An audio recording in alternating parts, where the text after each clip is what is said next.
I have a confession to make. But first, I want you to make a little confession to me. In the past year, I want you to just raise your hand if you've experienced relatively little stress. Anyone?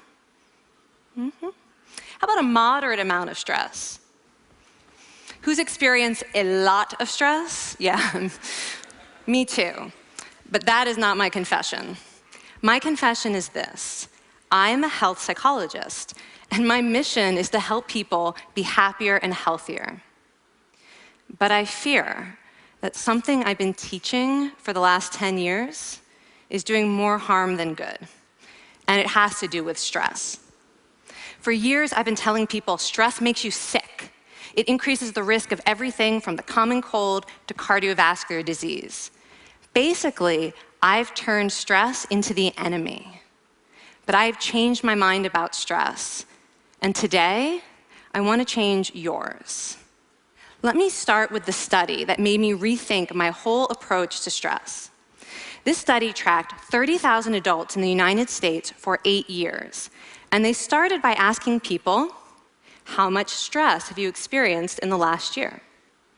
They also asked, do you believe that stress is harmful for your health? And then they used public death records to find out who died. Okay, some bad news first.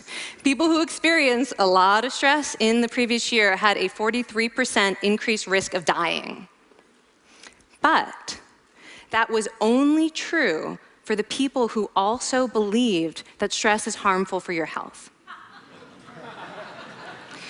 People who experienced a lot of stress but did not view stress as harmful were no more likely to die. In fact, they had the lowest risk of dying of anyone in the study, including people who had relatively little stress. Now, the researchers estimated that over the 8 years they were tracking deaths, 182,000 Americans died prematurely, not from stress, but from the belief that stress is bad for you. That is over 20,000 deaths a year. Now, if that estimate is correct, that would make believing stress is bad for you the 15th largest cause of death in the United States last year, killing more people than skin cancer, HIV, AIDS, and homicide. You can see why this study freaked me out. Here I've been spending so much energy telling people stress is bad for your health. So this study got me wondering, can changing how you think about stress make you healthier? And here the science says yes. When you change your mind about stress, you can change your body's response to stress. Now, to explain how this works, I want you all to pretend that you are participants in a study designed to stress you out. It's called the social stress test. You come into the laboratory, and you're told you have to give a 5-minute impromptu speech on your personal weaknesses to a panel of expert evaluators sitting right in front of you. And to make sure you feel the pressure, there are bright lights and a camera in your face, kind of like this. And the evaluators have been trained to give you discouraging nonverbal feedback, like this.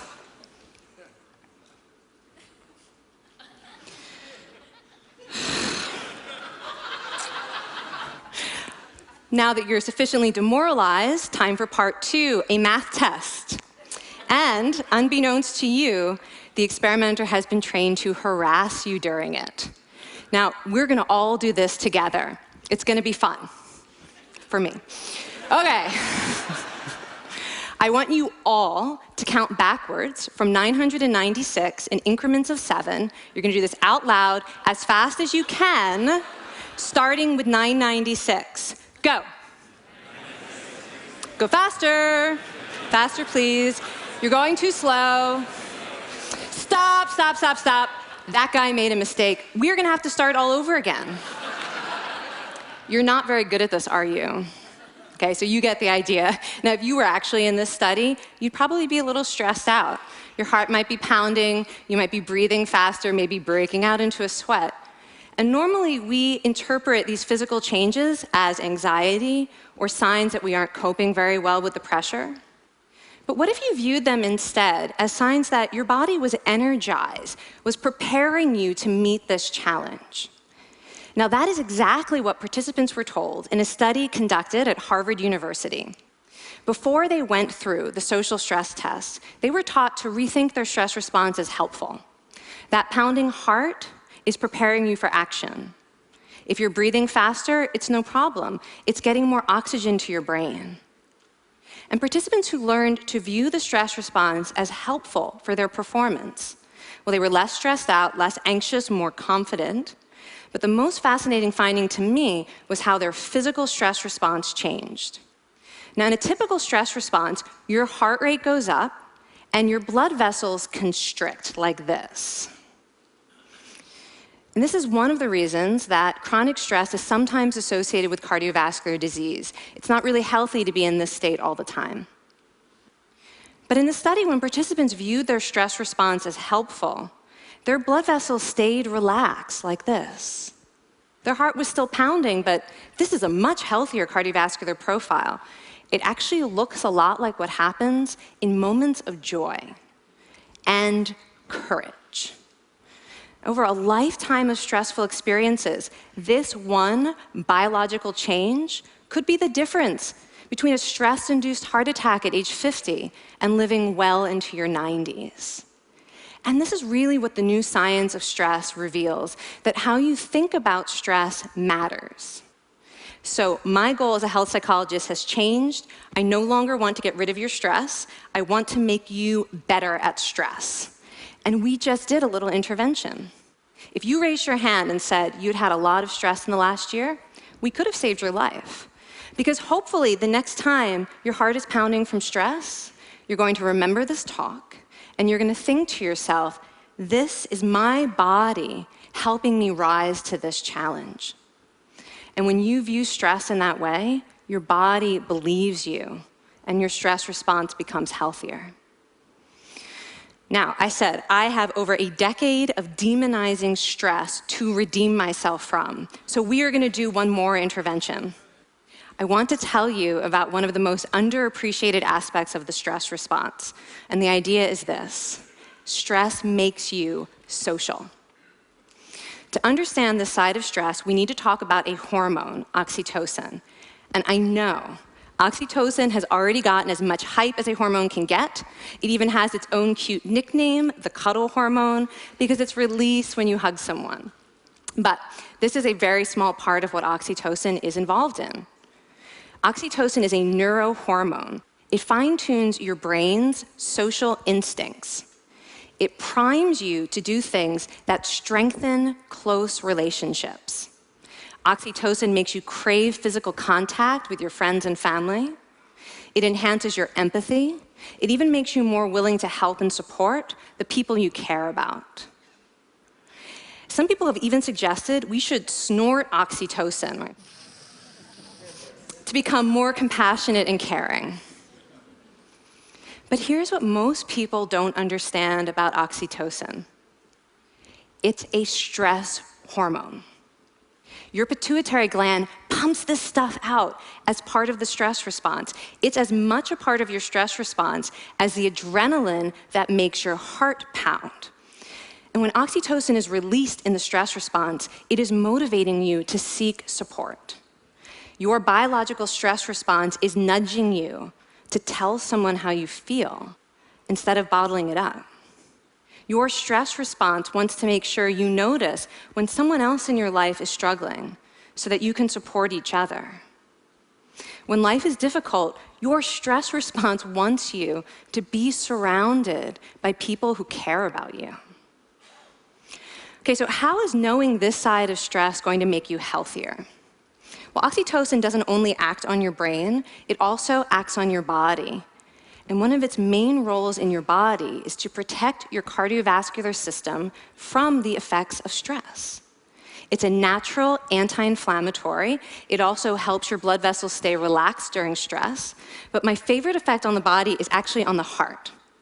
Your heart has receptors for this hormone. And oxytocin helps heart cells regenerate and heal from any stress-induced damage. This stress hormone strengthens your heart. And the cool thing is that all of these physical benefits of oxytocin are enhanced by social contact and social support. So when you reach out to others under stress, either to seek support or to help someone else, you release more of this hormone, your stress response becomes healthier, and you actually recover faster from stress. I find this amazing that your stress response has a built-in mechanism for stress resilience. And that mechanism is human connection. I want to finish by telling you about one more study. And listen up, because this study could also save a life. This study tracked about 1,000 adults in the United States, and they ranged in age from 34 to 93. And they started the study by asking, how much stress have you experienced in the last year? They also asked, how much time have you spent helping out friends, neighbors, people in your community? And then they used public records for the next 5 years to find out who died. Okay, so the bad news first. For every major stressful life experience, like financial difficulties or family crisis, that increased the risk of dying by 30%. But, and I hope you are expecting a but by now, but that wasn't true for everyone. People who spent time caring for others showed absolutely no stress-related increase in dying, 0. Caring created resilience. And so we see once again that the harmful effects of stress on your health are not inevitable. How you think and how you act can transform your experience of stress. When you choose to view your stress response as helpful, you create the biology of courage. And when you choose to connect with others under stress, you can create resilience. Now, I wouldn't necessarily ask for more stressful experiences in my life, but this science has given me a whole new appreciation for stress. Stress gives us access to our hearts. The compassionate heart that finds joy and meaning in connecting with others. And yes, your pounding physical heart working so hard to give you strength and energy. And when you choose to view stress in this way, you're not just getting better at stress, you're actually making a pretty profound statement. You're saying that you can trust yourself to handle life's challenges. And you're remembering that you don't have to face them alone. Thank you. Thank you.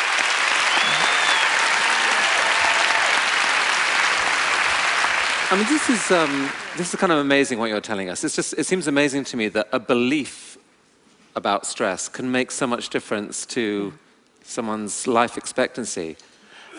How would that extend to advice? Like if someone's making a lifestyle choice between, say, a stressful job and a non-stressful job, does it matter that which way they go, that it's equally wise to go for the stressful job so long as you believe that you can handle it in some sense? Yeah, and one thing we know for certain is that chasing meaning is better for your health than trying to avoid discomfort. And so I would say that's really the best way to make decisions, is go after what it is that creates meaning in your life, and then trust yourself to handle the stress that follows. Thank you so much, Kelly. Thank you. It's really cool.